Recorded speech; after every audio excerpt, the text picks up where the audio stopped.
Testing. Can you all hear me? This is Cannabis Mom Boss with Jenny Blaze.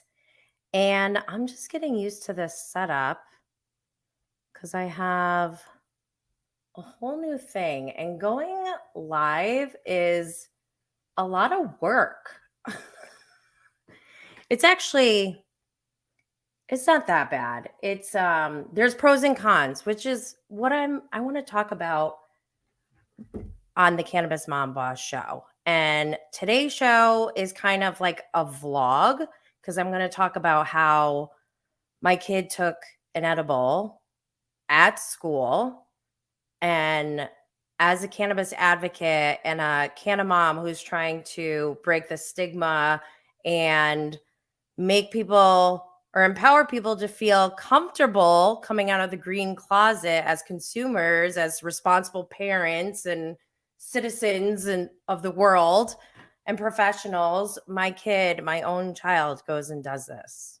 So before we get into that, I just want to remind everyone to subscribe to my YouTube channel and turn on notifications so that you can be updated when we do go live, because I know I've been like, I don't want to say it this way, but I've been kind of dicking around. I think I've been making excuses, and no more excuses. Today's December 1st. This is the first official Cannabis Mom Boss live show. And I was going to do Bravo and Blaze season 4 like 4 times a week, but I realized I was overextending myself. It is a lot, and I can't do that with all of my kids, and especially obviously with my home situation that I have going on. My children are taking edibles at school. So I'm scaling back. I'm going back to the OG schedule, the OG format, once a week on Fridays. The only difference is I'll be going live. So when I go live, I am not editing after. And that's what takes up a lot of time as a content creator, is the editing and all of that production and setting up your lights and having a nice studio and good audio. All that stuff is a lot. So I'm just gonna, instead of trying to talk about Bravo every single day, I'm going to talk about all of it on Fridays like I used to.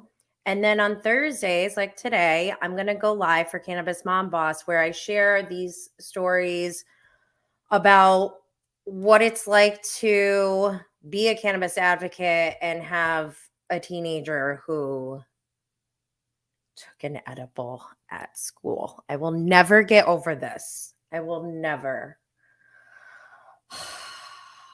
But yeah, so I'll talk about what it is to be a Cannabis Mom Boss, because I keep hyping it up and I'm like, I have all this knowledge and all these experiences, major transformations that I've gone through that I don't meet that many people that have gone through the types of transformations I have. And I want to share this with people because I am just Jenny Blaze. Like, there's nothing special about me other than I will work as hard as I possibly physically, emotionally can handle, because I know that if you are confident and you are knowledgeable and you know best practices, you know industry standards in whatever area you're working in, I truly believe anyone can be successful. And a lot of the times I feel like a lot of people, they achieve some type of level of success that maybe like somebody else would be like, oh my God, that is amazing. You know, like by 25, I bought a house. I was driving an Audi and traveling every week, getting on a plane 2 or 3 times a week and living it up. I was making more money than my parents ever had and had no responsibilities. But then I found myself being like incredibly unhappy. And even though that, on paper I was successful, I didn't feel successful. And it didn't matter how much I achieved in that one area in my life. It's bigger than that. It's a holistic approach to how to live your best life. Success is different for everyone. Living in a van overlooking a beautiful view is success for some people. And I'm actually starting to consider it myself. Just kidding. But Seraphina's here, Socialite Gossip. If you guys, hold on, I'm taking a sip of tea. If you guys are listening on the podcast or after we go live, just remember you can join and we have a live chat. So we make it fun in here. Okay, going back to this episode is not what I envisioned with Cannabis Mom Boss, as you can imagine. In my mind, I've been making excuses as to why I've been like starting Cannabis Mom Boss, and they really were just excuses. And instead of trying to wrap everything up in a nice, pretty bow, I'm just going to be real and authentic and as transparent as I can, with my whole life and show you what it is to be a mother, a cannabis advocate, and an entrepreneur. And I'll share with you the ups and downs so that we can learn from my mistakes.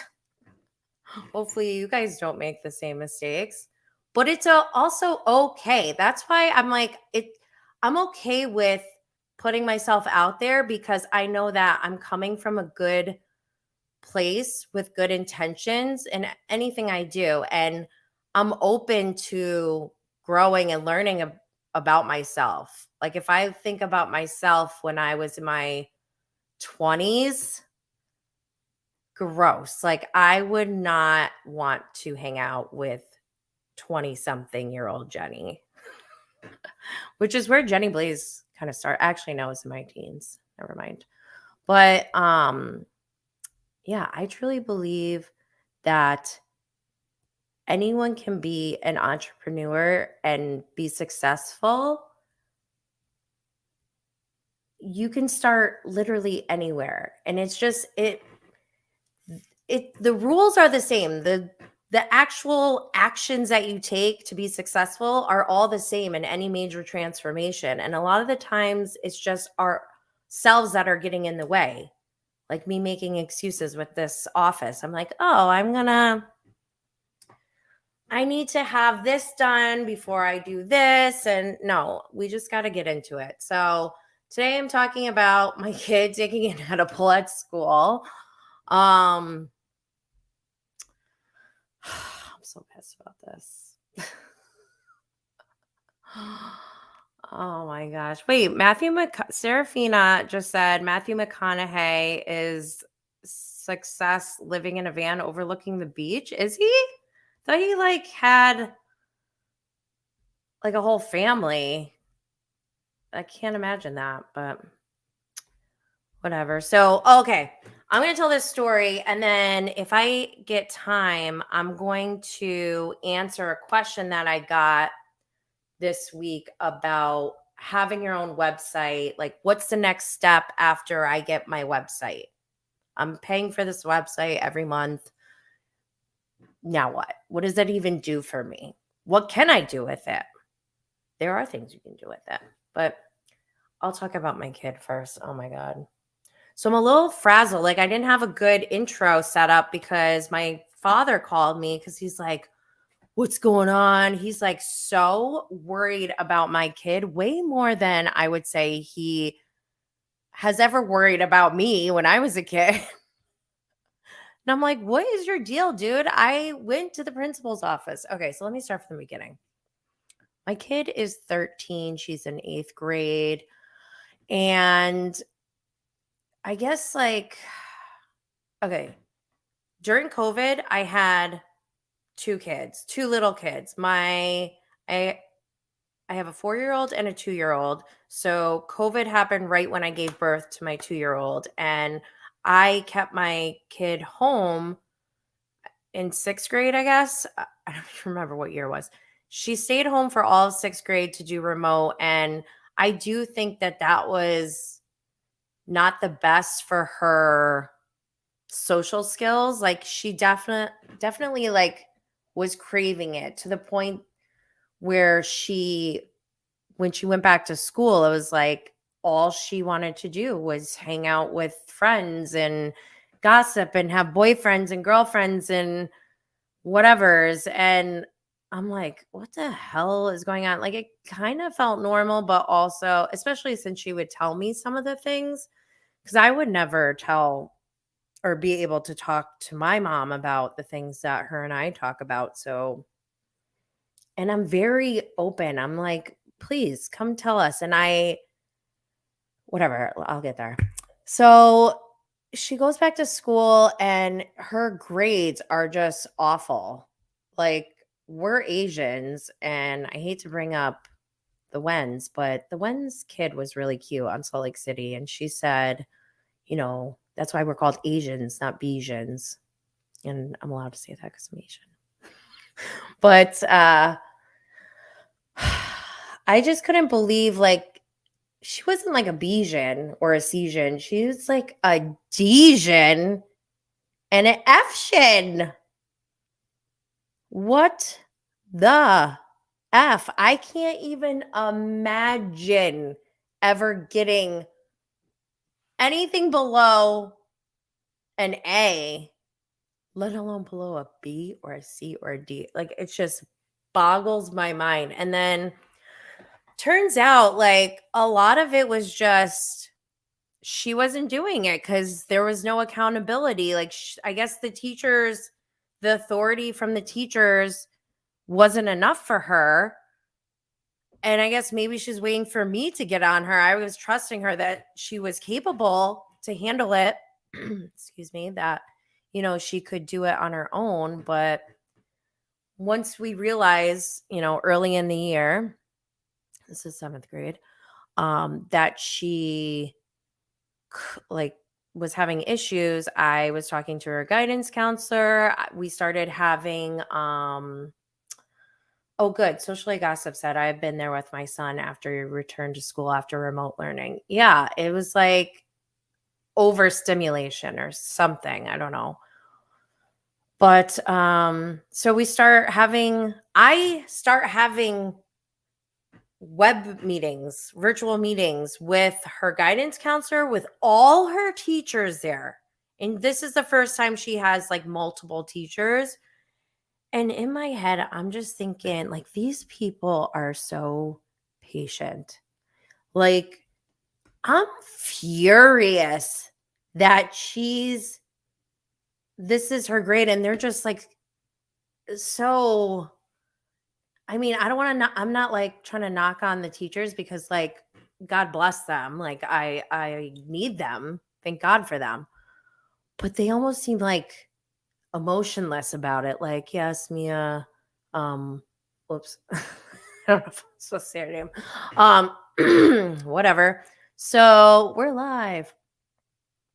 They were saying, she may have been copying from another student's paper. And they're just telling me this like weeks later. And I'm like, they said it's so emotionless, the way that Meredith Marks was last night on Salt Lake City, which I'm going to talk about on Bravo and Blaze tomorrow. But the way that Meredith Marks has a dead soul and is so terrifying. Like, they were just like so empty about saying that she may have copied another person's paper. I was like, wait a minute.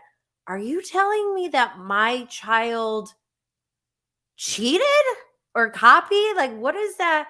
And they're like, yes. And I was like, Oh my, and I wasn't mad at them, obviously. I'm like, are you kidding me? My kid is being accused of this, and she probably did do it, I guess. Like, I'm not surprised anymore with her behavior. And so I guess, after meeting with the guidance counselor and the teachers once a month, like it turned into my job. Oh, by the way, the rage inside of me is adding up in my head all of the time that we're paying for each person. Just like, theoretically, like if we were to put this down on paper, my time for an hour plus the guidance counselor's time for an hour plus each teacher, she's costing us money. Like, what is that? That stuff makes me rage. It's like, why are you just being so irresponsible? It's just like unnecessary. Let's just get through life. And it's not, you have one job, go to school. That's about it. But I'm distracted by this weird bot that's in here. No, we don't want to find love in your city or our city. Anyways, so obviously she was not doing well when she returned. We got her straightened out. She started doing softball and was doing well there, making some friends. But then, like, it was like the last week of school, I walked in. I was so mad at her because also this is something that's been bothering me. She was stealing my makeup. Like, that to me was a blatant, like, I am going to give you a middle finger in your face by doing this because I'm gonna know. Like, don't take my makeup.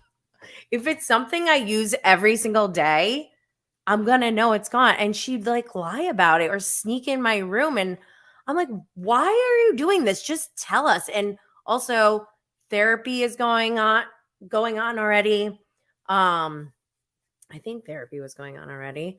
And also her stepmother and we co-parent together. So she was on all the calls with the teachers, with the guidance counselor, and any kind of like discipline, we coordinate together so that she can't, like lie in between houses. And thank you, Serafina, for reporting those comments.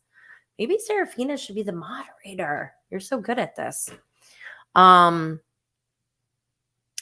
yeah, we're all on board, and I thought she was headed down a good path. Like, we're about to enter the summer. She's with me in July, and then she's with her dad in August. So I'm like, okay, this will be fun. We have like a ton of birthdays in July, with her siblings and stuff. So I walk in because I'm so mad. Usually I knock before I walk in, but she's sleeping.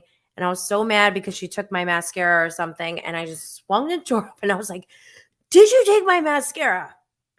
And she just shot up out of bed, had these eyes that I've like never seen before, like sheer panic. And then she looked at me and then looked down at the floor and then looked back at me and then dove off her bed and was obviously hiding something. And I just like couldn't help but laugh, like, oh my gosh, this person is so crazy.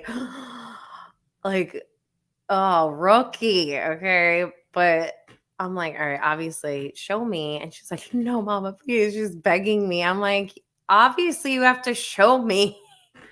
So I'm like, what is it? And she wouldn't say. I was like, is it weed? And she like looked panicked, and turns out it was a weed pen that was plugged in, but it wasn't a regular weed pen. It was like one of the Delta 9 or whatever, the ones that you like get at the gas station, or not. I got it from like a smoke shop, but I never even used it, I don't think. And I like forgot that it was in my nightstand, and she went in my room and actually stole it. And I was so pissed off. I mean, I've been able to like maintain my composure with her because I've been preparing myself for these teenage years my whole life, I think. I think this is my karma, but whatever. I can handle it, right? Because I'm a cannabis mom boss. So I obviously had to tell her stepmom, and because then we checked her bag and found a condom too. And that's when like it was embarrassing, I think, for her and her dad to like for her dad to know that. And I mean, even when she got her period, it was like he was panicking. It's like you don't have to do anything. But anyways, so I took away the phone. I said, you're not getting your phone for the whole summer pretty much, and you just have to stay with me all day, every day, and help me, I guess. And so we talked to the therapist multiple times. I remember crying to her therapist alone with her therapist. I was like, I don't know what to do. I've done everything, like whatever. So I have her write a reflection essay, I guess, one for lying, one for stealing, and one for underage drug abuse. Like she knows the rules. This is what I've been trying to teach others with Cannabis Mom Bosses, to feel empowered to confidently and safely speak about your cannabis consumption as a parent and not worry about your children, being taken away from you or anything. And thank God I had just found out like a month before this. Wait, no. Oh my gosh. I just found this out this year, earlier in the spring, when I went to the CWCB Expo in New York, where I met Redman. I learned from Trolley Patel. I have an episode with her on my channel where she informed me that in New York State and in New Jersey, it is illegal for Child Protective Services to use THC against parents as sole basis for, like taking away your children or something. And Trolley Patel is, she actually has her own law firm, Blaze Law Firm, like Jenny Blaze. And she has a nonprofit organization, Blaze Responsibly. And we have very similar values and just, outlook on cannabis consumption and the cannabis industry as a whole. It's not just yes, everyone knows about the recreational side, and we all know the Cheech and Chong stereotype that has been created in the media, but this is 2022. The laws are changing, and there are people who use cannabis for things other than just getting high or stoned or whatever. And because there are a lot of us and we have technology, I want to be able to do what I can to break the stigma and modernize the perception of cannabis consumers so that you could see I'm living proof that you can be a good person, you can be a professional, you can be successful, a good parent, and still be a cannabis consumer. And we just need to change everyone's perception on it because they automatically compare it to alcohol. Yes, Dorinda's Red Balloon. If parents can have handles of vodka all around their house, why the fuck, YTF, can't parents have weed? Makes no sense. Yeah, and it's all about, so then I'm what you would call an overshare, and I have been completely transparent with my cannabis advocacy, with my podcast, with everything, with my kids' school, both principals, the guidance counselor, her therapist, my therapist, lawyers. I mean, I don't know who else who else needs to know. Like, I mean, I do know. It's everyone out there who's not listening yet, but that's what I'm here for. Anyways, I'm getting sidetracked. So I made my kid also, if you go back to an old podcast episode, I made her read kind of like a disclaimer saying that, you're not supposed to, or that minors are not to be using cannabis unless, like directed by a physician or whatever. Like, that's the rule in my house. And my daughter doesn't have a need to use any THC right now, in my opinion. So for her to do what she did is mind blowing, because I've also taught her about the science behind cannabis, how it's medicinally beneficial, how there's terpenes that do different things for different, effects, and for it works differently in everyone's body, and that we should, about safety. I've taught her that we should know where we're getting our supply from. You don't just get something off the street and do it, you don't know what's in that. And, I've taught her even the history of prohibition, and she's all about BLM. So I'm like, hello, do you know about prohibition? It's the only reason weed is even illegal is because they used it as a tool to target certain demographics. And it's called the war on drugs, and it's built from systemic racism. And before the 1920s, cannabis was in medical books, and it was used as like a home remedy type of thing. Anyways, I'm just so irritated about the whole situation. What else? I have safety. I've told her about the science. She's not allowed to use it. Although, if you haven't seen it already, go check out Weed the People on Netflix. It's such a good documentary about children and cannabis consumption, which me personally going into, I was like, what?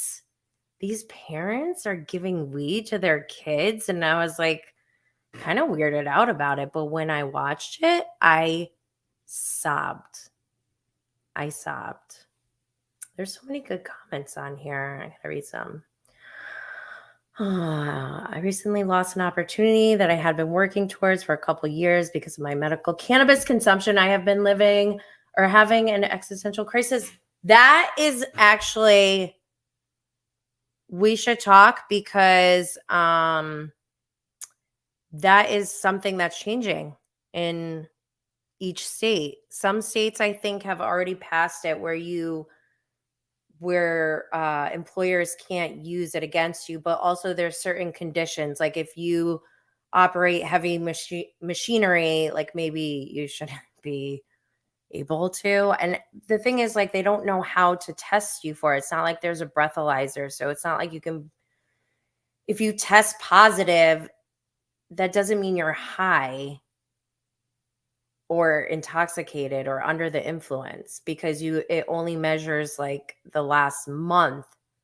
So that's not a fair representation. And that's something maybe I should have Trolley come back and talk about. I'm sure she knows. I love knowing lawyers. It's comes in handy. Because of the opportunity I lost, I'm trying to lean into my Instagram account. And I bought my website, but I haven't done anything with it yet. That's the next topic that I'm going to be talking about. Okay, let me wrap up this. My kid took an edible at school. Okay, so I thought she was reformed. I did all these things. I I mean, if you ask any of these people who know me that have been involved in this journey, we call them the others, like my kids' other parents, like her stepmom, her father, um, the schools, her therapist, anyone, you can ask them. Like, I'm literally trying to do every single thing that's recommended by anyone, and I'm still having this issue. So the topic of alcohol came up because I was very blunt about it with the principal. I told him, it's illegal for me, or not for me. It's illegal for New York State to use THC against parents. So I feel comfortable talking to you about this because I know that I didn't do anything wrong, and I've been completely honest about everything, like documenting it on my podcast. Like, hello, I have nothing to hide. So I basically was telling him, like, people are still getting their kids taken away. And, he said, the same thing could happen with alcohol. He's like, I don't want to compare it to that, but truly that is, back to Serafina's point, or socialite gossip's point. Like, you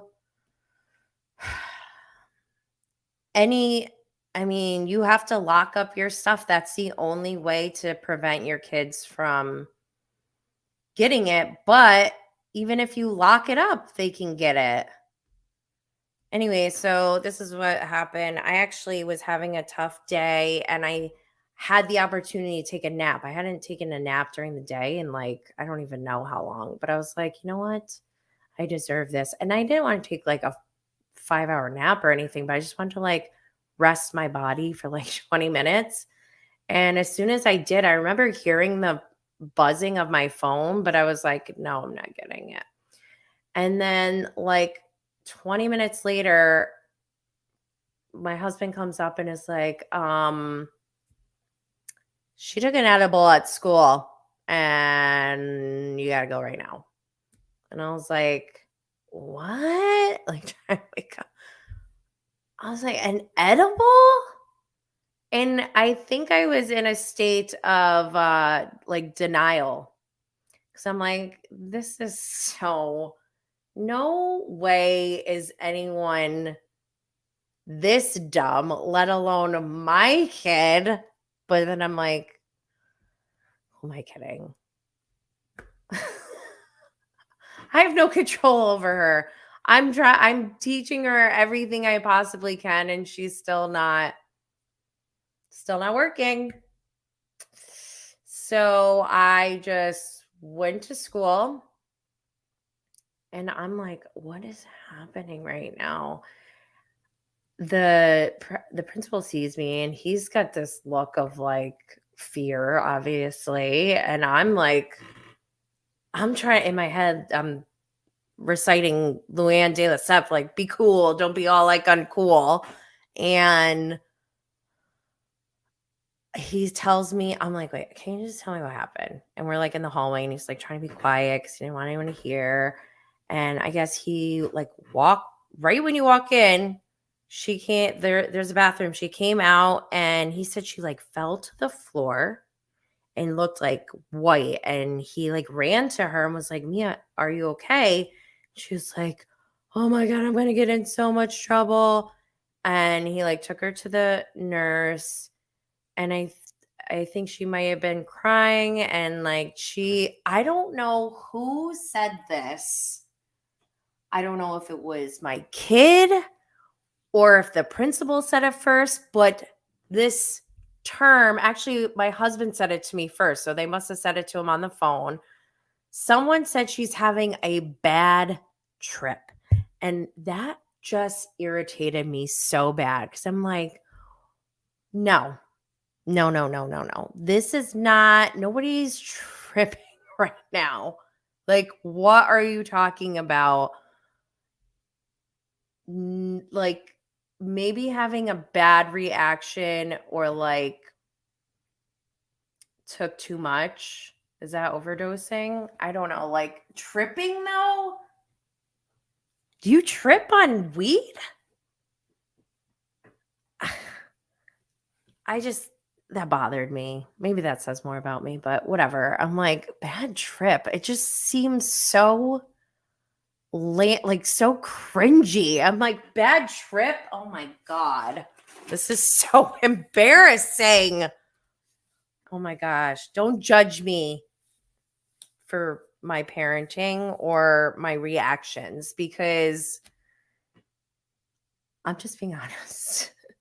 And I didn't say to her, like, you're so embarrassing. But in my mind, I'm like, this is mortifying. So we go into, and he told me that she told him right away. She said who she got it from. Because my fear is like she's going to take something from me and bring it to school or like steal something from me and give it to her friends or whatever. Like she, so I guess someone sold it to her. I'm like, where does she even have money? She doesn't have a job. So that was annoying too. And then, so we go into the nurses, which by the way, I went to the rival school of the school that my kid goes to. And we were known as like the poor school. And she's like at the nice school. And walking into the nurse's office, I was like, oh my God, this is like a hospital. Our nurse's office was like one room with like 2 curtains. And they have like a private room and they can like lay down and stuff.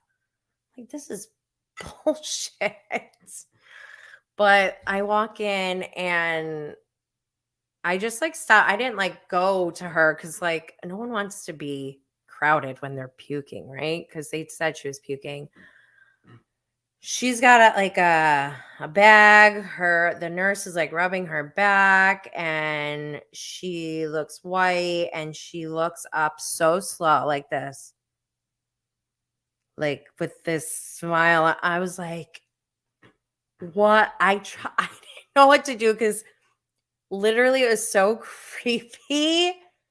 And if there was no one there, I probably would have screamed like, not scream, but like, ah, it was just so like scary looking because she had just thrown up.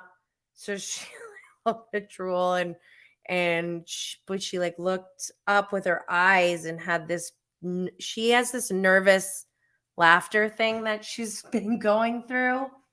So I'm just like, wow, this girl is really doing this right now. I cannot believe this. And I'm just standing there like in shock. Like, I don't know what to do. I'm like, can you walk to the car? And she's like, I'm like, I don't know what to do. The nurse is like, do you want a wheelchair? I'm like, yes, please, let's get a wheelchair. So they're like, where did you park? And we arranged so that I would go get my car, pull up, and then she would get wheeled out in a wheelchair. Like, oh my God, I can't believe this is my life. Oh, mortifying. I'm such an idiot because I'm like literally on camera, but hiding myself. Yeah, I'm stupid. Okay.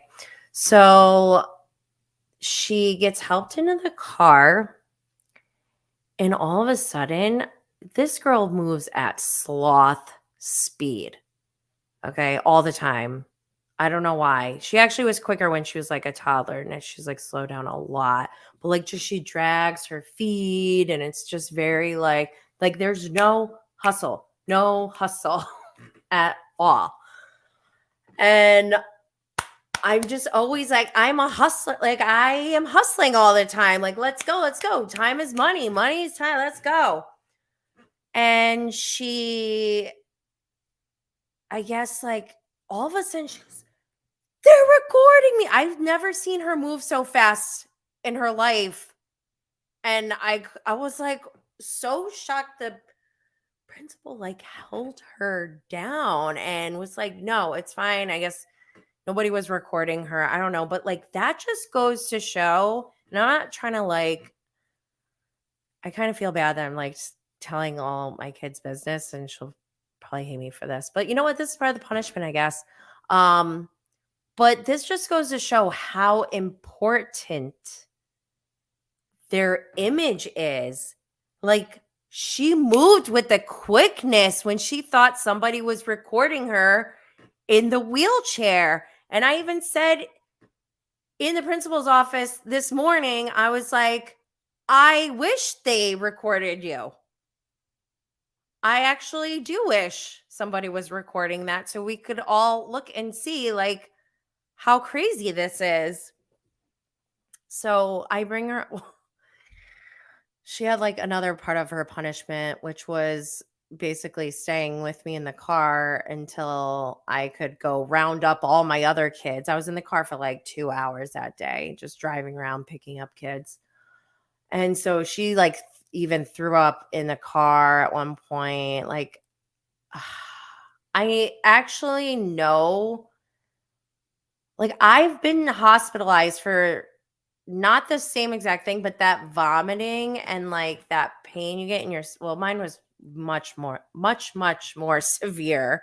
But I have had issues like that with taking edibles, and I don't even really like to mess with edibles anymore because that's like, it's just, you don't really know. And I don't think there's enough studies done, and it's really on a case by case basis. And I don't even know how to recommend people start. I just always say start very slow, and really you have to stay in tune with your body. And for me, I used to keep like a weed journal. I don't know if that's like nerdy, but I literally I would track everything, what strain, how much I smoked or ingested or dabbed, like if it was a concentrate, if it was a vape pen, I would track everything because I needed to know how my body reacted because I was essentially biohacking, I guess. Um let's go to the comments for a second. Serafina says, I think the no hustle is a teenager thing. Yeah, I think so. But God, it's just like, come on, let's get with it. By the way, my child made varsity wrestling as an 8th grader and actually and she's in like an advanced class that she's getting credit for. Like, she's doing well. And then she starts hanging out with this new group, and now she's on drugs. And I mean, how do you, like, for me personally, I try to use like laughter and comedy as a way to cope with things. So, like, in my head, I look at her and I'm just like, oh, there goes the drug addict. But like, it's like, I just don't even know what to do. So, okay. So I bring her home. She like sleeps for the rest of the day. I didn't get into it with her because she was suffering enough, obviously. I was like, oh, this can wait. And she started to feel better later on. She slept through everything. But then she had a hydration test for her wrestling team, her varsity wrestling team, the very next morning. And in my mind, because I asked the principal when I was leaving, I was like, so she's what, expelled? Like, do I have to go to youth court? Like, that's what I'm thinking is the severity. He's like, definitely suspension. I don't know how many days. And I'm like, okay, are we gonna like have to talk to the superintendent or something? He's like, I don't think it'll get that far. And I was like, why not? Like, maybe we should go that far because clearly this girl needs some discipline. Like, hello, holla if you hear me. Um, Dorinda's red balloon. I was about to say, as a teen girl, the social shame will take care of it. Yeah. Oh, so the social part, I didn't even get to this part yet. But real quick, socialite gossip. Do you know how many milligrams she took? We do not know. We've been trying to find out, but so I talked to the principal later on that day. She was suspended for 5 days. I guess if you go past 5 days, that's when they get the superintendent involved or something. They escalate it to the next level. So because of Thanksgiving and everything, she wasn't in school for almost 2 weeks. I'm like, this is a vacation for her. I can't. And I've had these conversations with her teachers and principals, like when they were so nonchalant about her allegedly cheating. I'm like, I take that very seriously. Like, we need to suspend her or something. And I remember when when her grades were low, I was like, so do we hold her back? Like, does she have to take the grade again? And they were just like, no, we don't do that. I'm like, what? What? You don't? And then they said, I go, okay, so then no sports, obviously. And they're like, no, we don't do that either. And I'm like, what is happening to this world? So you break rules and you just get to do whatever you want?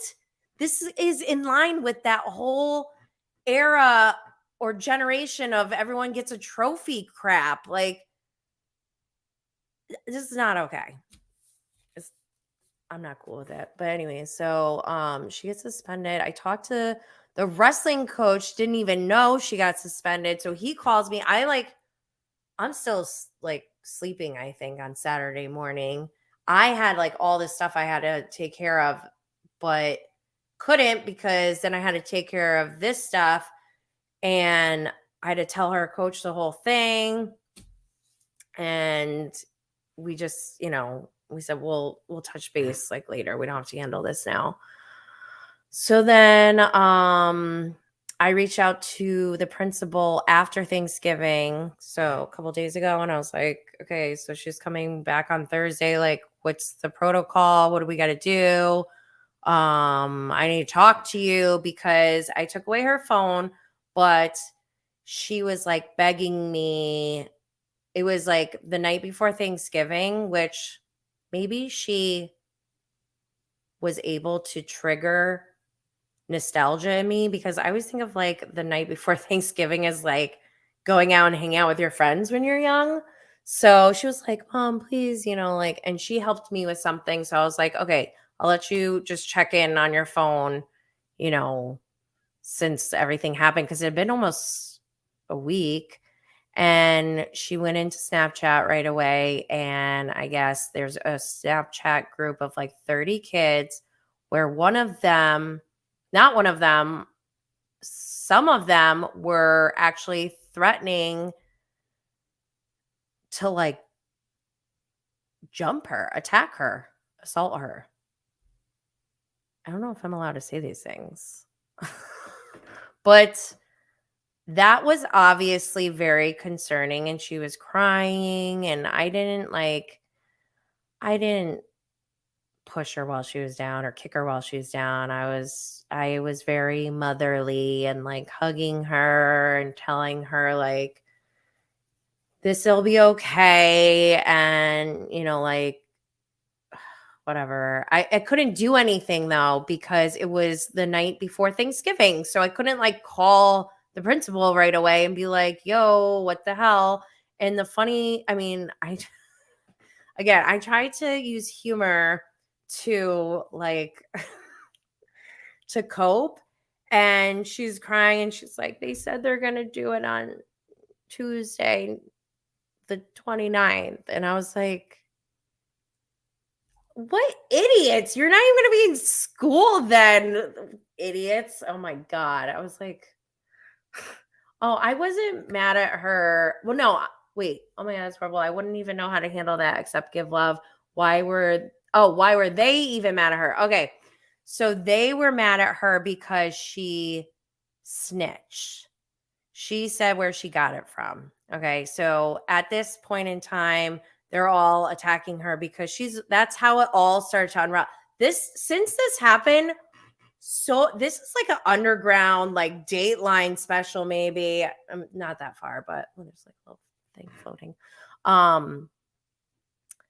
It's not that deep, but there was essentially my kid is not the center of all of this. I'm not saying my kid is innocent. I'm clearly outing her and I don't condone what she's done. But I did talk to the principal and told him what was going on because I got my kid to give me some names. I was like, where's the screenshot? And she goes, I didn't take one. I was like, you always take a screenshot. What is wrong with you? And she's like, it tells you if you take a screenshot on Snapchat. And I said, so who cares? Like, this is the thing with technology. And this is actually what I love about technology today is that if you don't do anything wrong, you don't have anything to hide. So don't do things like go on Snapchat and threaten people. Like, that's just illegal, actually. My dad loves law as his hobby. And actually, it's his like true crime, like drama that he indulges in. And he called me. He's like, that's a federal offense, 5 years in prison or something like that. And I was like, okay, I get it. I know. And I'm like, I'm taking this very seriously because I also have that girl's mother's phone number because that girl once slept at my house. And she went to my daughter's stepmom's house too, her father's house, whatever. So like, we know this lady. And I even asked, whatever. Okay. So I told him what's going on. He told me, oh, don't worry. They all snitched. He said, if they're trying to make it out to that, your kid is the only one, they're sadly mistaken because immediately that same day, like 10 of them came out. And like, they have a whole list. Like, he said, they know all the people. The principal told me, so I go in today. We planned on her day back, her first day back this morning. Her stepmom and I, we met there in the office, my first time in a principal's office, my first time like dealing with any kind of suspension or any kind of like discipline like this, really. Like I wasn't like a good kid, but on paper, I would make sure that I was always okay because we didn't have technology back then, not like we do today. So you could get away with stuff a lot easier back then. But now it's like there's digital traces of everything. But so I go in the principal's office and again, my kid is smiling with this grin the whole time. And I'm just looking at her side-eyed like, I had a visual of Stassi backhanding Kristen flash through my mind as she's smiling at me. I wouldn't ever do that, but that is the emotion that came up. That's the first thing that came to my head. I'm like, I cannot believe this bee.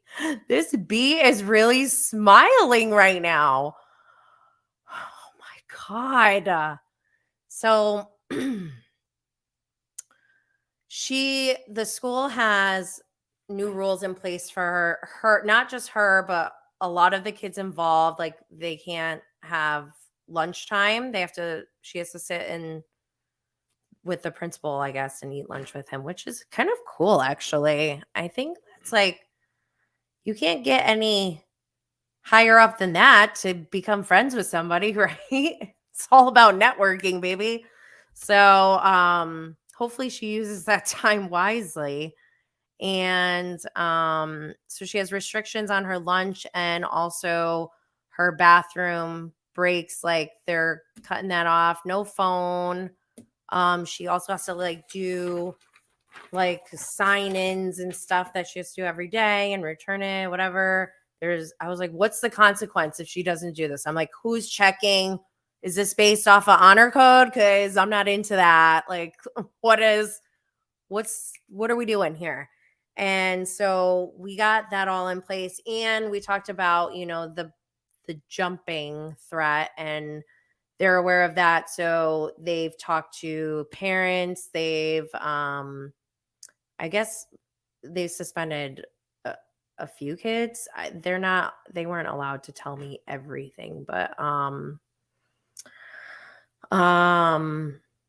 yeah. So I feel comfortable with her back in school because like we're like tight now, the principals and I, the guidance counselor.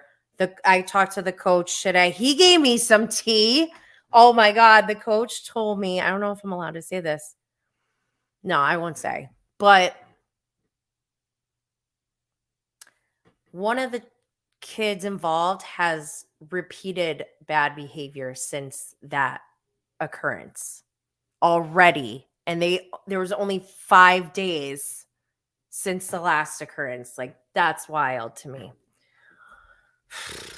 But anyways, so at first, when this first happened, I was talking to her stepmom about wrestling, because varsity wrestling is very demanding, which I like forgot how demanding extracurricular activities are. And it really involves me driving her around. Like, it's not, I mean, it's adding to her life, and it's so good. And I'm so happy that she's getting this opportunity and that she made varsity as an 8th grader. Like, hello, that's amazing. But I didn't realize it would require me to drive an extra like 2 hours every day. So I was like, oh damn. Okay, maybe this is a blessing in disguise. And in my mind, I was like, okay, if she's playing varsity, that means she's around other kids that are doing varsity, which they could be 17, 18-year-olds. Like, how do I know they're not doing drugs? Or like, what if I take a nap and I'm woken up to my kid, they're telling me she's having sex on wrestling mats or something? Like, I would die. Like, no, I can't. So at first we were like, hell no, she cannot do wrestling. This is too much for her. Clearly she makes bad decisions, yada, yada, whatever. But after talking to the principal, after talking to the guidance counselor, the wrestling coach, we collectively have agreed that her continuing with wrestling is the best idea. I think my headphones are gonna go out or something. But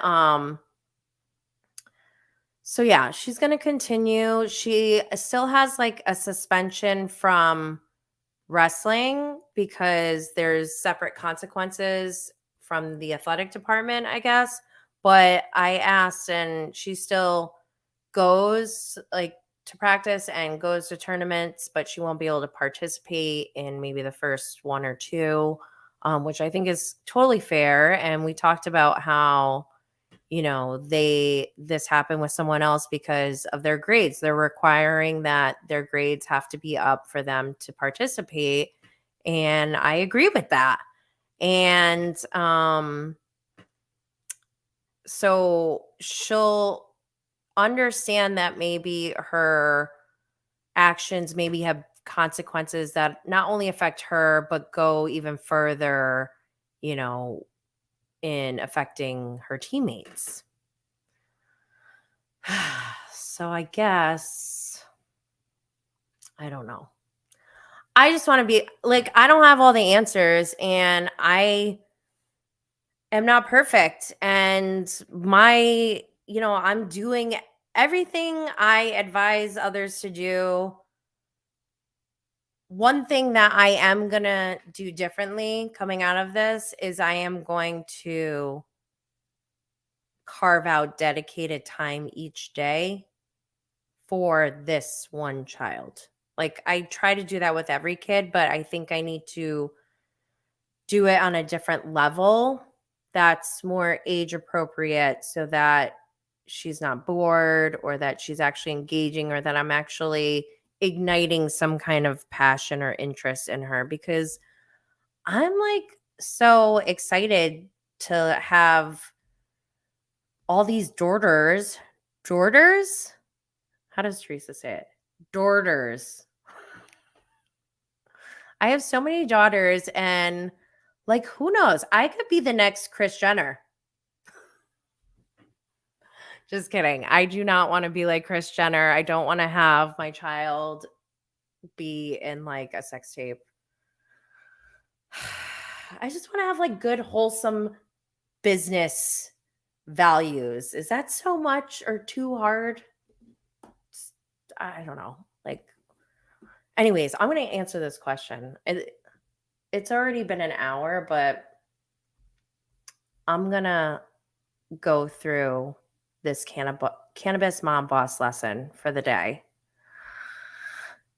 Okay, so as a digital entrepreneur, I believe in your one-on-one contact with your ideal customer or client, whether that's through email, through their phone number.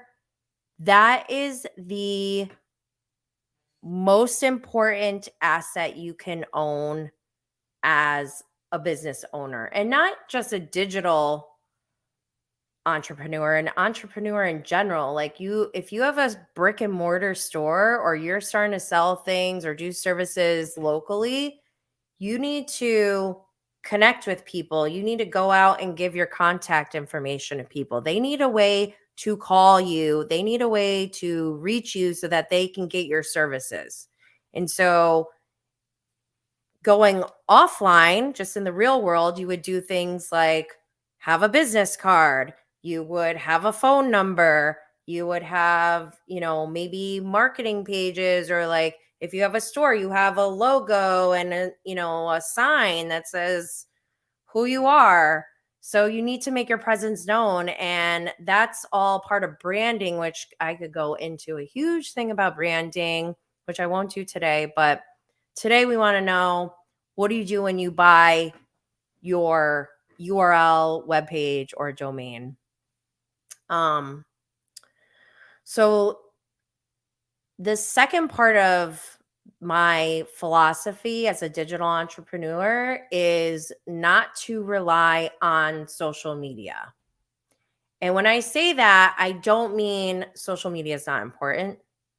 Social media is important. But don't put all your eggs in one basket, meaning I've seen people blow up on TikTok and then they are stuck. Like they don't know what else to do, or they're on multiple platforms and it's just their followers are not moving. And I love numbers and data and insights, and I am like obsessed with just studying everything. And if you go to my Bravo and Blaze account on Instagram, you'll see I have so many posts. I have almost 1,000 posts that I put up in like the last year and a half. And the reason why I did that is because the more content I put out there and the more permutations of content and like the different types of content, whether it's a static post, whether it's a video, whether it's a story, I've been tracking all of the data behind the scenes to see what works, what happens, what action are people taking, things like that. So you want to pay attention to all of that across the board on all social media, but don't ever rely just on social media. So yes, go get your account on all the different platforms, get your profile set up. But usually you want to pick like your primary social media platform that you prefer, and also where your ideal client or customer likes and enjoys using. Could be Twitter, could be Instagram, could be TikTok, could be YouTube. I will tell you one tip: YouTube is the only social media platform where you can monetize just from creating content. But that's a whole other lesson that we can go into later. This one is about your domain. So the thing about having your own website, and the reason why I say don't rely on social media is because at any point in time, especially for cannabis content creators out there, this happens a lot that I've seen, with my peers. Instagram especially will shut you down just like that, and you are just out of luck. They own your content. As soon as you start using any platform and you put content out there, that platform essentially owns your content, and you can reuse it on other platforms and your own website. But if they ever shut you down, then you've lost it all. So why rely on storing all your content in one platform that you don't own? When you buy your own domain, and what I mean by that is when you go to your website or you go to your Internet Explorer, Safari, Chrome, Firefox, I don't know what the kids use these days. When you go to your web browser, you type in www.bravoandblaze.com, .cannabismomboss.com. It doesn't even have to be a .com. It could be a .co. You can basically make up your own. It's just whatever you choose should tie back to your brand and your values and who you are, what your services are. But if you are, and that's a whole other lesson as well, it's like picking your domain. But if you are already there, just know that that domain is like essentially virtual real estate. It would be the same as like, I don't know how tech savvy people are, but in the metaverse, like you can buy virtual space and like make these like fake buildings and stuff and like have a fake market. People trade things there, and you can use cryptocurrency and stuff like that. But for our purposes, for old school style, we're exchanging, like dollars for our domain via like GoDaddy or any hosting site like Bluehost. I think there's like TD hosting. Even Shopify, I think you can purchase a domain through their site. And so there's a lot of different tools that you can use. And it's a matter of, if you aren't sure how to pick, where you should buy your domain from, there's a lot more that goes into it that, if you have any questions, you can always reach out to me. But going back to what do I do now? Okay, so with your own domain, you own it. As long as you're not defaming anyone, you're not breaking any laws, you can essentially do whatever you want. And I know, I started heavy on the Bravo side. And in that community, as a Bravo content creator, a lot of the times it's like leaking tea. I don't usually do that. I try not to. But or you might have an opinion about a housewife or a Bravo leb and they don't like it. Like Diana Jenkins, she's suing a content creator for insinuating something about her. So keep in mind that if you have your own domain, you are responsible for what you put on your own domain. So that's why, if you have anything to hide, I don't think going online and, or going on a TV show is a good idea because people are going to find out.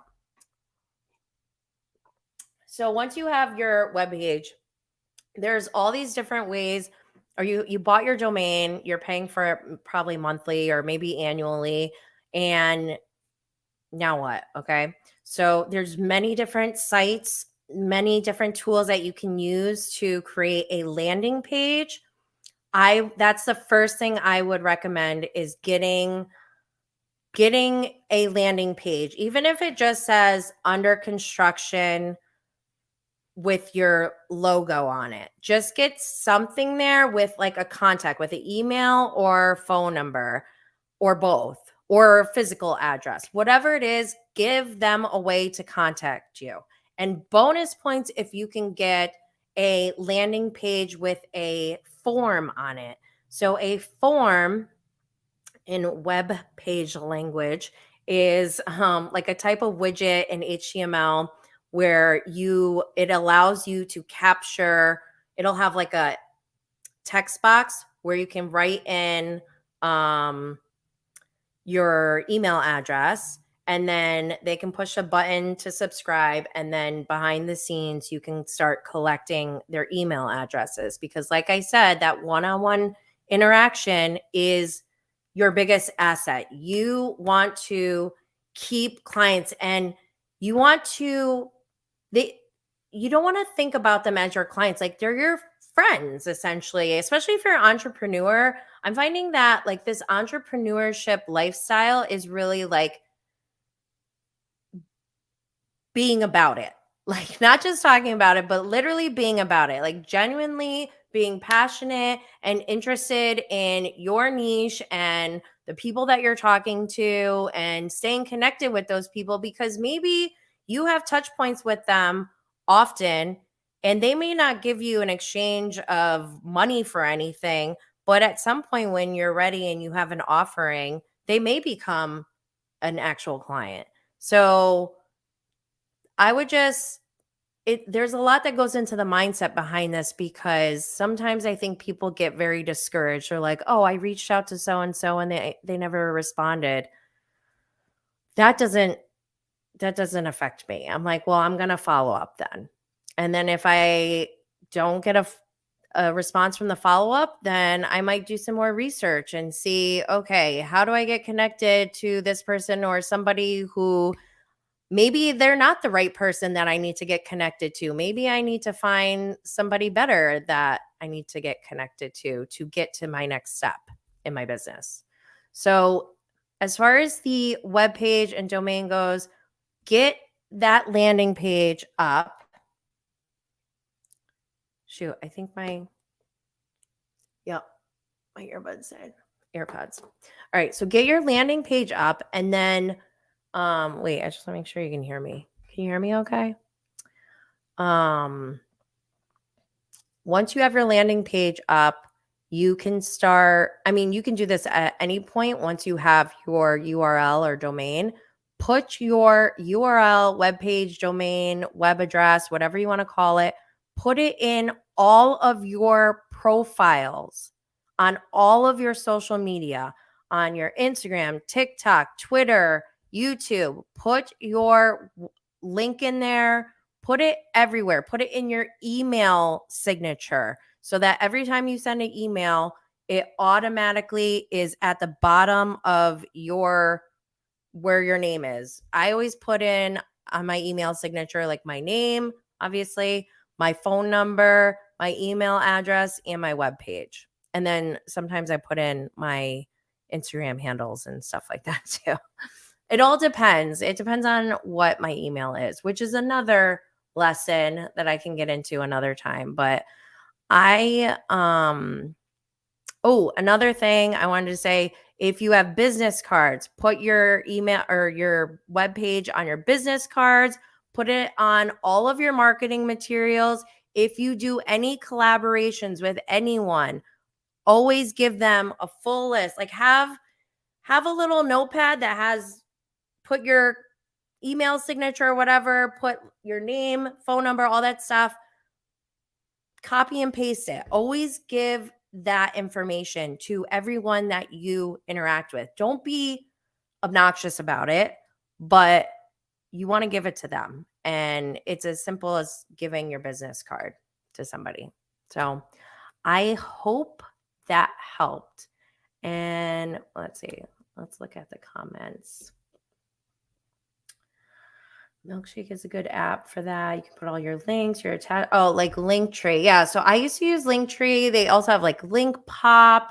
I think so. I've used both. Sometimes I think it is good to have a Linktree, like if you have multiple things that you have going on.